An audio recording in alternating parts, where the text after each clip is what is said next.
tahun ke-10 Haji Wada. Satu riwayat menyebut 114.000. Tapi riwayat ini menyebut, coba lihat, arba'ah wa arba'un alfan minan nas. Mi'at 100, arba'ah wa arba'un 44.000, 144.000 jamaah. Disitulah Nabi menyampaikan khutbah Haji Wada. Ini isi khutbah Haji Wada. Haji Wada. Saat itu ada satu ucapan Nabi yang terucap. Apa kata Nabi? Inni la adri, aku tak tahu. La'alli la alqakum, mungkin aku tak akan jumpa lagi dengan kalian. Ba'da ami haza, setelah tahun ini. Bihadzal mauqif, di tempat ini, abadan. Nabi naik ke atas Jabal Rahmah. Sahabat berkeliling, jumlahnya 144.000 menurut riwayat ini. Menurut Imam Abu Zur'ah, semua sahabat Nabi 114.000. Wallahu a'lam bishawab. Yang jelas mereka banyak. Ada ucapan Nabi yang diingat sahabat setelah meninggal. Inni la adri, aku tak tahu. La alqakum ba'da ami, mungkin kita setelah ini tak jumpa lagi. Memang betul-betul tak jumpa. Itulah haji terakhir. Maka disebut dengan Haji Wada. Wada, selamat tinggal, habis. Bulan Safar tahun ke-11 Nabi pergi ke Bukit Uhud. Haji Zulhijjah, Muharram, Safar. Bulan Safar pergi dia ke Bukit Uhud. Fasalla ala syuhada, dia mendoakan yang ada di Bukit Uhud. Allahumma fir lahum warhamhum. Kal muwaddi, seperti orang mau pergi jauh. Lil ahya, pada orang yang hidup dan yang mati. Seperti selamat tinggal ya, selamat tinggal. Tsumman sarafa ilal mimbar, setelah pulang dari Bukit Uhud, dia naik ke atas mimbar. Apa kata dia? Inni faratul lakum. Naik ke atas mimbar, aku siap memberikan syafaat untuk kamu kalian. Wa ana syahid, aku nanti akan menjadi saksi. Wa inni wallahi, saat dia di atas mimbar itu, nanti bapak, ibu, adik-adik yang pergi umrah tengok mimbar di mihrab Nabi, di sampingnya ada mimbar. Disitulah Nabi tegak. Apa kata Nabi? Wa inni, dan aku wallahi demi Allah, la anzur ila haudi, aku sekarang melihat telaga. Tak masuk akal. Dia kan sedang tegak di mimbar. Kata dia, aku sekarang sedang melihat telaga. Dia sedang berada dalam dua dimensi. Telaga padang mahsyar. Itulah yang disebut dengan telaga Muhammad. Siapa yang minum di situ tak akan haus untuk selamanya. Mudah-mudahan kita mendapatkannya insyaallah. Amin ya Allah.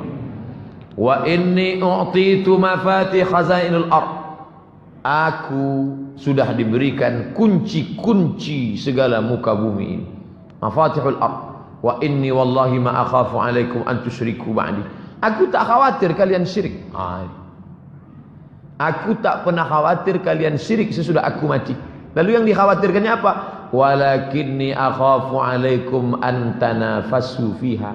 Yang aku khawatirkan adalah kalian memperebutkan dunia. Betul. Yang dia ucapkan ini bukan bohong, bukan dongeng. Kalian menguasai dunia. Islam menguasai dunia. Mana yang tak dikuasai Islam? Sekarang orang-orang Islam sudah sampai bahkan bisa menjadi wali kota di Eropa. Orang Islam menguasai Konstantinopel, dikuasai. Nampaknya saat dia berada di situ, dia bisa melihat bahwa Konstantinopel akan dikuasai Islam, Mesir akan dikuasai Islam. Padahal saat itu belum. Aku sudah melihat kalian akan berkuasa. Aku tak takut kalian musyrik. Yang ku khawatirkan adalah kalian akan berebut dunia. Malamnya dia pergi ke Baqi. Bulan Safar ini. Wa kharaja lailah, malamnya dia pergi ke Baqi. Ini pemakaman Baqi. Apa kata dia? Assalamualaikum ya ahlal maqabir. Liyahna lakum ma asbahtum fih. Assalamualaikum wahai penghuni kubur. Semoga kalian merasakan lebih ringan daripada yang dirasakan orang lain.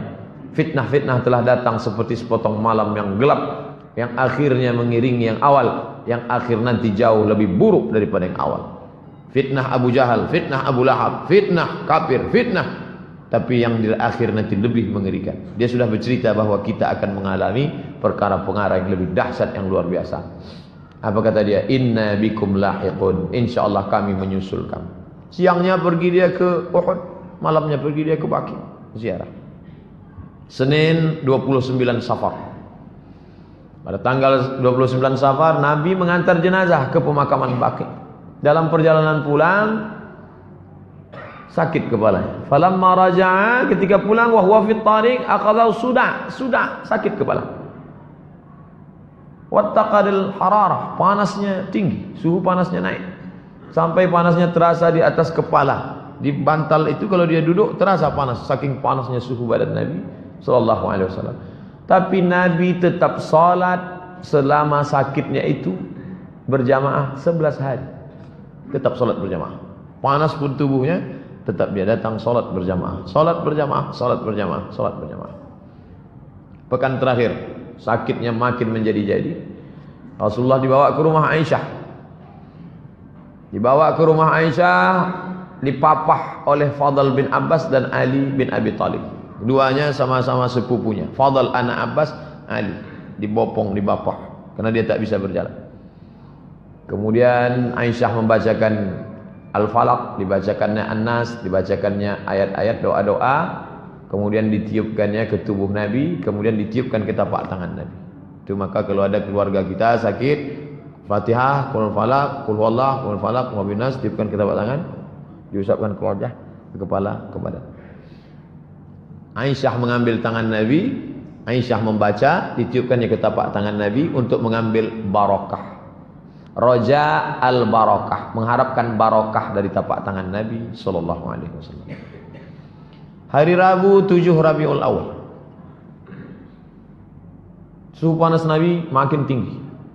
Rasul sallallahu alaihi wasallam pingsan. Fastaddal waja' wa ghumiyah, dia pingsan. Kemudian ketika dia sadar, dia minta tolong siramkan air. Mereka siramkan 7 qirab, 7 qirbah. Tempat air waktu itu bukan ember, qirbah, kulit kambing yang dijahit diisi air. Siramkan 7 qirbah sampai turun. Kemudian dia keluar dari kamar, keluar dari kamar. Setelah merasa ringan, beliau pergi ke masjid, duduk di atas mimbar. Hari Rabu, Kamis, Jumat, Sabtu, Ahad, Senin. Inilah terakhir dia duduk di atas mimbar. Duduk dia di atas mimbar. Apa kata dia waktu di atas mimbar itu? Inilah yang dia ucapkan. Kata Nabi sallallahu alaihi wasallam, "Ayyuhan nas, wahai manusia, la'anallahu al-yahud wan nasara. La'natullahu al-yahud 'alal yahud wan nasara. La'natullahi 'alal yahud wan nasara." Allah melaknat Yahudi dan Nasrani. Ittakhadhu qubur anbiya'ihim masajid. Karena mereka meratakan kubur nabi-nabi mereka, dibuatkan kuil di atas. Nabi tak ingin makamnya diratakan lalu dijadikan kuil di atas, lalu sholat di atasnya. Dan itu tak terwujud sampai sekarang. Adapun yang sekarang makamnya dikasih tembok, tak ada satupun orang yang sujud di atas makam Nabi. Ini dalil yang melarang, tak boleh. Lalu apa kata Nabi? La tattakhidhu qabri wasanan yu'bad. Jangan kalian jadikan kuburku menjadi berhala yang disembah. Jangan kalian jadikan kuburku menjadi berhala yang disembah. Kemudian dia masih tetap di atas mimbar. Masih hari Rabu itu. Apa kata Nabi? Man kuntu jaladtu lahu zahran. Siapa yang pundaknya pernah kucambuk. Sahabat sedang duduk semua, 5 hari lagi menjelang meninggal. Man kuntu jaladtu lahu zahran. Siapa yang pundaknya pernah kucambuk, fahadza zahri, ini pundakku. Falyastaqit minhu, silakan cambuk. Wa man kuntu syatamtu lahu irdan. Siapa yang pernah tersinggung karena cakapku, kasar cakapku, tersinggung perasaannya, waktu aku mau mencambuk kuda, mau mencambuk unta, dia ada di balik, kena pundaknya, sakit, dia tersinggung, dia mau balas. Semua sahabat dia, tak ada satu pun membalas. Balaslah, ini harga diriku, balaslah. Tak ada yang balas. Kemudian Nabi turun dari mimbar, dia salat zuhur. Kemudian setelah itu selesai salat zuhur, dia naik lagi ke atas. Kemudian ketika dia sedang duduk di atas mimbar, datang seorang laki-laki. Apa kata laki-laki itu? Inna li indaka thalatha darahim. Ya Rasulullah, engkau ada utang 3 dirham. Waktu mencambuk tak ada yang mau mencambuk. Tapi masalah duit ingat mereka. Ya Rasulullah, ada hutang 3 dirham. Kebetulan Fadl terus bersama Nabi, karena Fadl tempat Nabi. Yang Nabi tak bisa berjalan. Fadl dengan Ali. Apa kata Nabi kepada Fadl? Fadl, idfa' ya Fadl. A'tihi ya Fadl. A'tihi, bayarkan Fadl.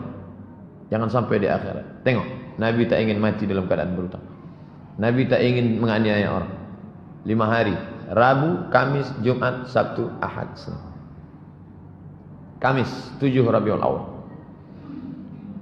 Nabi masih memimpin solat, sakit, panas, demam, tapi masih solat maghrib berjamaah. Waktu itu ayat yang dibacanya solat Al-Mursalat. Saat solat Isya, sakit makin keras. Beliau tak dapat keluar memimpin solat Isya. Habis maghrib, pulang ke rumah. Jarak dari mimbar Nabi ke rumah Nabi 22 meter. Karena dia di kamar Aisyah. 22 meter. Isya dia tak bisa datang.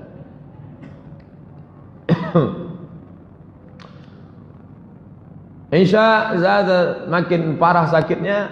Aisyah, Nabi berkata, "Oh salat nas?" Ditanyanya Aisyah sama apakah mereka sudah salat? Kata sahabat, "Belum ya Rasulullah." Wa hum yantaziruna. Salat Isya waktu itu sahabat tak salat Isya. Mereka menunggu engkau ya Rasulullah. Da'u lima, tolong ambilkan air. Badannya lemas, dia minta ambilkan air. Mereka bawakan air, faghtasala, mandi dia. Dia mau pergi, tapi ketika mau pergi fa'ughmiya, pingsan. Tak jadi dia salat Isya. Tsumma afaqa, ketika dia sudah sadar, ditanyanya, "As-sallan nas?" Sudah salat Isya mereka? Belum. Mereka menunggu engkau ya Rasulullah. Mereka tak mau salat kalau tidak diimami Nabi. Wa waqa'a tsaniyan wa tsalisan. 3 kali sampai begitu. Minta air, pingsan. Tak jadi. Sampai akhirnya inilah pertama kali Abu Bakar memimpin salat. Salat yang pertama kali dipimpin Abu Bakar adalah salat Isya. Pada hari Kamis 7 Rabiul Awal. Abu Bakar, aku nampaknya tak bisa, engkaulah salat. Tertunda lama salat Isya sampai tengah malam, maka Abu Bakarlah yang memimpin salat. Abu Bakar memimpin salat sebanyak 17 kali. Isya hari Kamis sampai subuh hari Senin. Karena Nabi meninggalnya duha menjelang zuhur. Kamis, Isya, Jumat, Sabtu, Ahad, Senin. Dihitung total 17 kali salat. Hari Sabtu 10 Rabiul Awal. Nabi mau keluar untuk salat zuhur. Tetap juga dia mau salat berjamaah. Ini salat berjamaah ini memang tak ada tawar menawar. Dari awal salat berjamaah. Padahal Abu Bakar sudah ditugaskannya. Tetap juga dia datang. Falamma ra'ahu Abu Bakar salat zuhur hari Sabtu. Ketika Abu Bakar melihat Nabi datang, Abu Bakar ingin mundur ke depan. Nabi mengatakan, "Tidak, tetap engkau Abu Bakar." Lalu kemudian Nabi mengatakan, "Ajlisani ila jambih." Dudukkan aku di samping Abu Bakar. Tetap dia salat dan duduk di samping Abu Bakar Siddiq. Hari Sabtu. Hari Ahad. Rabu, Kamis, Jumat, Sabtu, Ahad. Hari Ahad 11 Rabiul Awal. Hari Ahad itu semua di budak-budak hamba saya dibebas ini. Bebas. Kalian bebas. Tak lagi jadi budak hari ini, bebas. Kemudian ada uang dia 6 atau 7 dananir, 7 atau 6 atau 7 dinar. Semua diberikannya ke kaum muslimin. Wa wahaba lil muslimin aslihatahu. Pedang, tombak, dia berikan semua. Semua senjata-senjata dia berikan semua. Baju besinya tak dia berikan, karena baju besinya tergadai di tangan orang Yahudi. Dia meminjam 30 sok gandum. 30 kali 3 kilo, 90 kilogram gandum. Masih ada utang Nabi SAW. Yang berperang dapat 100 miliar itu, kemana hartanya? Habis dia bagikan untuk fakir miskin. Nabi tidak miskin, Nabi tidak melarat. Nabi adalah orang kaya yang dermawan dan low profile. Subuh Senin tanggal 12 Rabiul Awal, Nabi tegak, lalu dia singkapkan tirai kamar. Di sini posisi imam, di sini posisi mimbar, di situ posisi kamar Nabi. Lalu Nabi membukakan tirai. Dia tengok kaum muslimin mau salat subuh. Kasyafa satra hujra Aisyah, dia buka tirai kamar Aisyah. Dia tengok mereka mau salat subuh. Summa tabassam, senyum dia. Senyum dia melihat sahabat sujud. Lalu kemudian mereka menyangka Nabi akan ikut solat bersama mereka. Karena mereka melihat Nabi tegak, nampaknya Nabi akan ikut solat. Tapi kemudian rupanya Rasul memberi aba-aba dengan tangannya pertanda, lanjutkan solat kalian. Dia tak bisa tegak, dia tak bisa untuk berjalan ikut solat. Lanjutkan solat. Dia solat di kamar. Lalu kemudian Rasul SAW balik menutup tirai. Subuh hari Senin Nabi tidak solat bersama sahabat, tapi dia solat di kamar Aisyah. Waktu duha Nabi memanggil Fatimah. Dia panggilnya Fatimah. Lalu kemudian dia berbisik di telinga Fatimah. Fatimah tersenyum. Bisiknya pertama, Fatimah menangis. Bisiknya, Fatimah tersenyum. Aisyah bertanya, apa yang dibisikkannya Fatimah? Sarani, tadi dia berbisik. Fa akhbarani, dia katakan, anni awwalu ahlihi yattabi'u. Sarani, dia berbisik pertama kali, annahu yuqbadu fi waj'ihi alladhi tufiya fihi. Kata dia, ini sakitku ini tak lama lagi wahai Fatimah, dan aku akan mati. Maka menangis Fatimah. Fabakaitu, lalu aku menangis. Summa sarani, berbisik dia yang kedua kali, dia beritahukan kepadaku, awwalu ahlihi, aku adalah orang pertama yang akan menyusul dia nanti. Cakapnya itu betul. Karena 6 bulan sesudah ini Fatimah pun meninggal. Jarak antara Nabi dengan Fatimah meninggal 6 bulan. Nanti setelah ini engkau yang akan menyusul. Fadhahiktu, aku pun tersenyum. Kemudian Nabi mengatakan, Fatimah sayyidatu nisa'il alamin. Fatimah, engkau adalah sayyidatu nisa'il alamin, pemimpin semua perempuan di dunia. Lalu kemudian Fatimah menengok Nabi sangat sakit. Maka Fatimah mengatakan, wa qarab abah, oh alangkah sakitnya ayahanda. Apa kata Nabi? Laisa ala abika kurabun ba'dal yaum. Setelah hari ini tak akan ada sakit lagi Fatimah. Ini hanya sakit yang terakhir Fatimah. Setelah ini tak ada sakit lagi. Kemudian Nabi memanggil Hasan, panggilnya Husain, faqabbalahuma, dipeluknya Husain, diciumnya Hasan, diciumnya Husain, wa awsa bihima khairan, sampaikannya berita pesan yang baik-baik, wa da'a azwajahu, kemudian dia sampaikan nasihat-nasihat yang baik-baik. Sakit Rasulullah SAW semakin parah. Lalu kemudian kata Nabi kepada Aisyah, apa kata dia? Ya Aisyah, wahai Aisyah, ma azalu ajidu alamat ta'am, terasa di dalam sakitnya makanan yang kumakan waktu di Khaybar. Ini dalil bahwa dia mati diracun. Yang meracunnya adalah Zainab, istri Salam bin Mishkam. Aisyah, aku merasakan sakitnya. Sampai hari ini kurasakan. Fa hadza awan, inilah masanya. Wajadtu inqita'a abhuri, aku merasakan terputusnya uratku disebabkan oleh racun itu.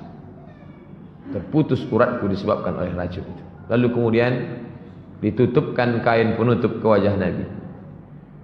Ketika dia pingsan, ditutup kain ke wajahnya. Ketika dia sadar, dibukakannya kain penutup itu. Apa yang dia katakan?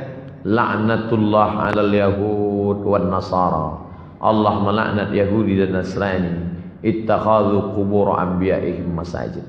Karena mereka menjadikan kubur nabi mereka sebagai tempat ibadah. Pesan yang tak berhenti dia katakan, jangan jadikan kuburku sebagai tempat ibadah. La yabqaina dinani bi ardil Arab, tidak akan ada dua agama di bumi Arab, hanya ada satu saja, Islam. Terus dia ulang. Apa kata dia? As-salah, as-salah, salat, salat. Jangan lupa kalian, salat, salat. Wa ma malakat aymanukum, budak hamba sahaya kalian. Ada perempuan, ada laki-laki, jangan kalian aniaya, jangan kalian siksa. Kalau kalian sanggup seperti yang aku lakukan, bebaskan. Bebaskan. Karrara dzalika miraran, diulangnya beberapa kali. As-salah, as-salah. Jangan tinggalkan salat. Jangan tinggalkan salat. Wa ma malakat aymanukum. Menjelang siang, lewat waktu duha, panas matahari terik, menjelang siang, Senin 12 Rabiul Awal, datang Abdurrahman bin Abu Bakar, masuk ke kamar membawa siwak, Abdurrahman masuk ke kamar bawa siwak. Lalu Aisyah melihat Nabi, matanya melihat siwak yang dibawa oleh Abu Bakar. Di situ Aisyah faham bahwa Nabi ingin bersiwak. Lalu kemudian Aisyah mengambil siwak itu. Siwak ini masih baru, belum berpakai, dilunakkannya ujungnya. Makanya Aisyah mengatakan air liur yang terakhir bertemu dengan air liur Nabi adalah air liurku. Maksud dia yang menggigit ujung itu, karena siwak kalau ujungnya kasar tak bisa dipakai. Dipakai nanti. Lalu Nabi memakai siwak. Sunnah, Nabi ingin bersih, badannya bersih karena dia mandi, badannya bersih karena disirami air, tapi mulut dia mau bersih semuanya, menghadap Allah SWT. Alangkah indahnya mati dalam keadaan habis gosok gigi, habis mandi, habis berwudu, bersih. Lalu kemudian aku ambilkan untukmu ya Rasulullah. Rasulullah mengangguk kepala. Lalu kemudian Rasul bersiwak. Rasul memasukkan tangannya ke dalam mangkok berisi air. Diambil. Ada mangkok berisi air, dimasukkannya tangannya, diusapkannya ke wajah.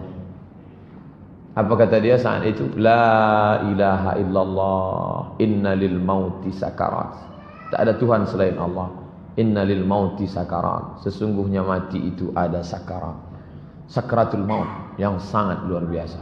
Inna lil mauti sakarat. Inna lil mauti sakarat. Menjelang siang Senin 12 Rabiul Awal, selesai bersiwak, Rasulullah mengangkat tangannya ke atas. Tangannya menangkat ke atas, menunjuk ke atas. Setelah dia menunjuk ke atas, matanya menatap ke atap kamar. Diangkatnya tangannya ke atas, matanya menatap ke atap kamar, lalu bibirnya bergerak. Kata Aisyah, aku melihat bibirnya bergerak. Dia mengucapkan Ma'alladzina an'amta 'alaihim an-nabiyyin siddiqin. Ma'alladzina an'amta 'alaihim, bersama dengan orang yang kau berikan nikmat, minan nabiyyin, para nabi, as-siddiqin, orang yang siddiqin, wasyuhada, orang yang mati syahid, was-salihin, orang yang saleh. Allahumma firli, ampunkan aku ya Allah, warhamni, rahmati aku ya Allah, wa alhiqni birrafiqil a'la. Ini yang diulangnya 3 kali. Allahumma rafiqul a'la, Allahumma rafiqul a'la, Allahumma rafiqul a'la. Waktu duha Senin, hari mulai manas 12 Rabiul Awal. Allahumma salli ala Sayyidina Muhammad wa alihi. Itulah yang dapat saya sampaikan. Mudah-mudahan ada manfaatnya, bisa kita ceritakan ke anak cucu kita tentang Nabi Muhammad sallallahu alaihi wasallam. Tapi yang saya sampaikan ini belumlah seberapa. Baca buku-buku yang lain. Beli kitab Ar-Rahiq Al-Maktum, beli kitab Sirah Nabi yang ditulis oleh Ibnu Katsir, beli kitab Sirah Nabi yang ditulis oleh Imam Ibnu Hisham, Ibnu Ishaq, karena kita tak akan cinta kalau tidak mengenal Nabi Muhammad. Maulid tak lain tak bukan adalah mengenalkan Nabi Muhammad sallallahu alaihi wasallam. Mohon maaf banyak silap dan salah. Wassalamualaikum